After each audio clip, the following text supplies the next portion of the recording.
विधानसभेचे अध्यक्ष राहुल नार्वेकर यांनी 16 आमदारांच्या अपात्रतेबाबत निकाल देताना शिवसेनेचे धनुष्यबाण हे चिन्ह मुख्यमंत्री एकनाथ शिंदेकडे ठेवलं।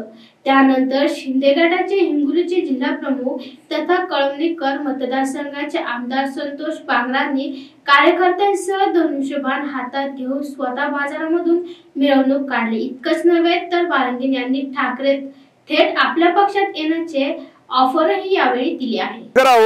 अहो कोण लागून गेलाय हो संजय राऊत। या संजय राऊतनं तुम्हाला सांगतो सगळा सत्यानाश करून टाकलाय हो। शिवसेना तुम्हाला सांगतो की त्या शरद पवार चंद्रजीच्या खोट्याला नेऊन बांधली हो, उठलच काही ठेवलं नाही हो।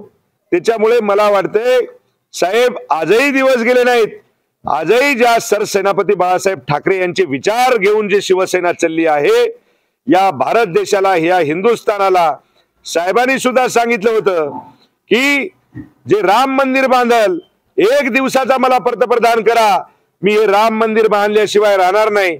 आणि आज तर तुम्हाला सांगतो साक्षात 22 तारखेला रामाचा त्या ठिकाणी तुम्हाला सांगतो की आगमन होणार आहे। त्यामुळे साहेब वेळ गेलेली नाही। आजही मला वाटते की आपण हिंदुत्ववादी विचाराचे आहात, आपण इकडे जर आलात तर मला वाटते लोक समजून घेतील आणि पुन्हा पहिले दिवस आल्याशिवाय राहणार नाहीत। आज महाराष्ट्राचे मुख्यमंत्री आदरणीय एकनाथभाई शिंदे ज्या विचारावर चाललेले आहेत तेच विचार मला वाटते की आपण सुद्धा आपल्या छातीमध्ये हृदयामध्ये रुजून घ्यावे, हीच आपल्याला विनंती करतोय। लढवलेली होती आणि हा धनुष्यबाण आता तुम्हाला अधिकृत मिळालेला आहे। गांधी चौकामध्ये तुमच्या हातात धनुष्यबाण होता, तुम्ही भावनिक झाला होता, काय भावना होत्या?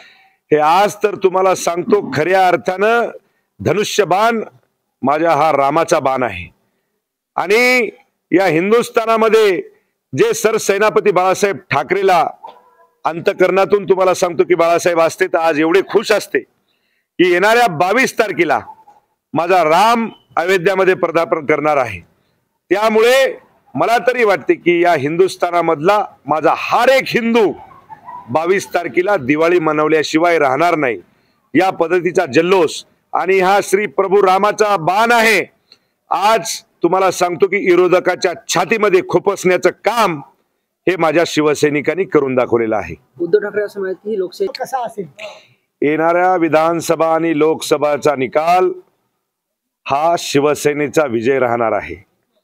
सर्वसामान्य जनतेला माहित आहे की खरी हिंदुत्ववादी संघटना कोणती आणि सोनिया गांधी, राहुल गांधी, MIM या लोकांना घेऊन चालणारी शिवसेना कोणती।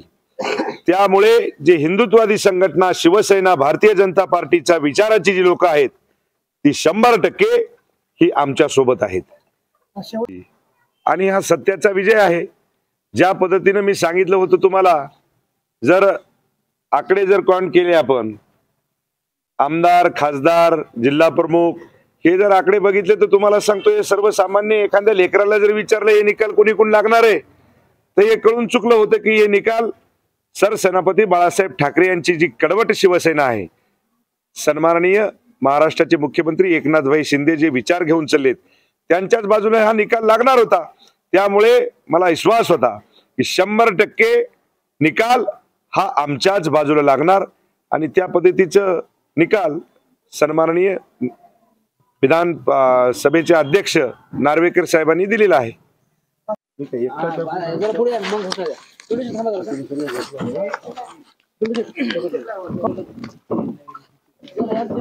छत्रपती शिवाजी महाराज की जय, जय भवानी, जय शिवाजी।